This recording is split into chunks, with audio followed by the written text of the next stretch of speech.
What you're looking at is the world record for the biggest wave ever surfed. This is Rodrigo Coxa from Brazil, who on November 8th, 2017 set the world record by surfing a wave over 24 meters high. That is the size of an 8-story building. A wave like that has the power to wipe you off your feet, knock you unconscious. The underwater current is powerful enough to break your bones on the rocks and can keep you underwater for minutes without being able to breathe. Personally, I have some experience with surfing. The highest wave I ever surfed was 3 meters high, 8 times lower than Rodrigo's. I remember how scary this wave was that towered over me by just a meter, and how terrifying wiping out and having to wait 30 seconds to be able to come up for air before getting hit by the next wave straight away was. Personally, I cannot imagine that experience times 8. Extreme sports are activities that require extreme effort and carry a real risk of injury or death.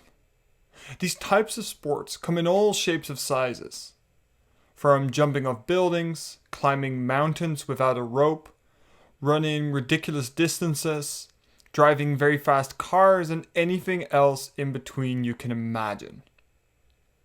But all extreme sports have one thing in common.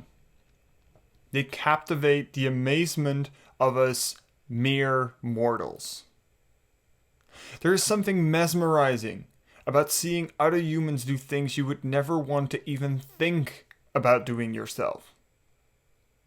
But why would anyone put their lives on the line just for an adrenaline kick?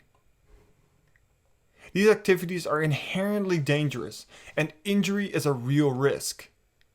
Therefore, in this episode of JWK Explains, I'm going to take a look at the motivation that drives these athletes to participate in extreme sports.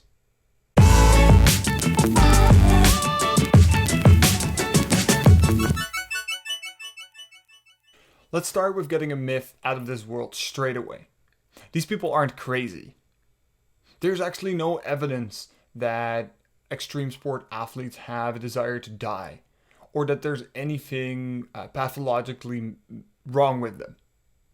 That idea has actually been kind of left behind almost 30 years ago in scientific circles. So why do they do it? There are 3 commonly accepted reasons why someone would participate in extreme sports. And to best explain each of them, I'll show an example of an athlete that seems to be motivated by one of these reasons. Quick disclaimer, I'm using these athletes as examples for the reasons to participate in extreme sports. I don't know them personally, I haven't talked to them, so I don't know their full motivation. I'm basing my opinions on what you can find online.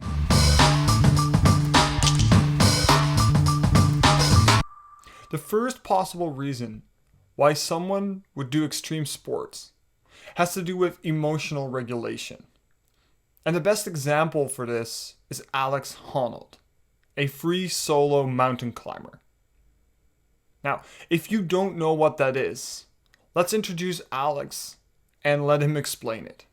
So that was El Capitan in California's Yosemite National Park. And in case you couldn't tell, I was climbing by myself without a rope, a style of climbing known as free soloing. That was the culmination of a nearly decade-long dream. And in the video, I'm over 2,500 feet off the ground. Alex is widely regarded to be the best free solo climber the world has ever seen. And he is a truly fascinating person. The way he prepares, approaches, and executes his climbs is extremely impressive. He is detail-oriented, and he shows many similarities with all-time greats in different sports like Michael Jordan and Roger Federer. However, what is more interesting when looking for his reason to participate in extreme sports can be seen when he has to talk in public. For instance, take a close look at Alex's body language when the crowd laughs at something that wasn't supposed to be funny. But staying calm and performing at your best when you know that any mistake could mean death requires a certain kind of mindset. That's not supposed to be funny, but it is. I work to cultivate that mindset through visualization, which basically just means imagining the entire experience of soloing the wall. Do you notice anything? What I see is someone who doesn't fully understand why people do things the way they do things. And this is the core of the emotional regulation reason. Basically, it proposes that athletes with limited emotional regulation skills might look for extreme sports because it gives clarity about the origin of the emotion, as well as it allows them to have control over it. For instance, on the side of a cliff, it is very clear why you are scared, and you control the outcome of that emotion. But in interpersonal relationships, it isn't always clear where emotions are coming from, and you cannot always control what happens with these emotions. We had to capture Alex's most intimate moments and try to get to know this person who was very, very uncomfortable with intimacy as he's preparing for the most difficult thing he's ever done in his life. So you're kind of tinkering in his head, and is that even a good idea?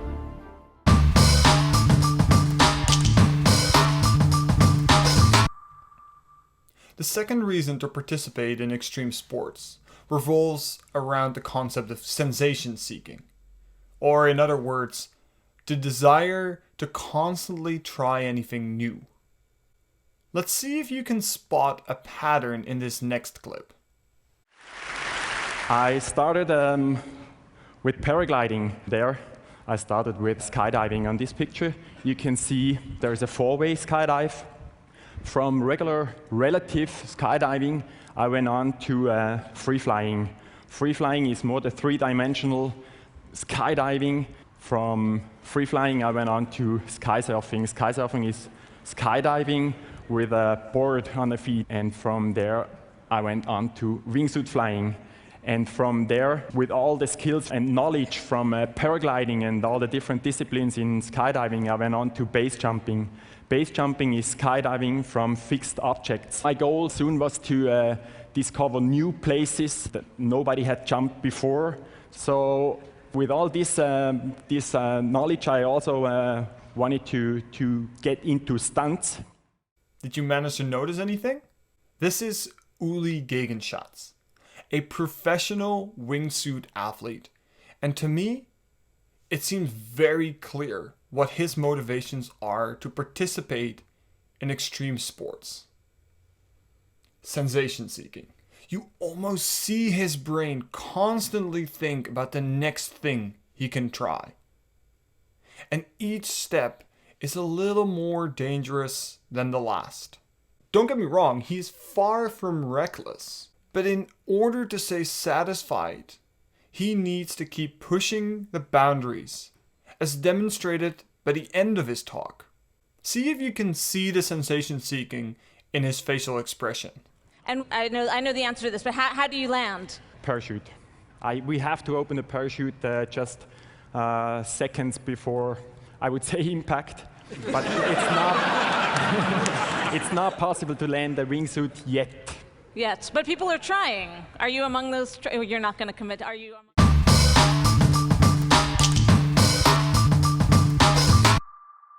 The third source of motivation for extreme sports revolves around challenges.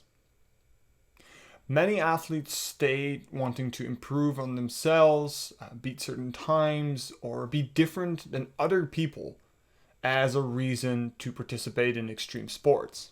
Take a look at this clip of Mark Threlfall, a former professional triathlete who is about to attempt his first Ironman triathlon. Yeah, this race really scares me. It's, this has been known as one of the toughest events in the world. Yeah, I'd be mad if I wasn't scared of this event. Do you notice how much he's smiling even thinking about the challenge? and what he would feel like if he would be able to conquer it?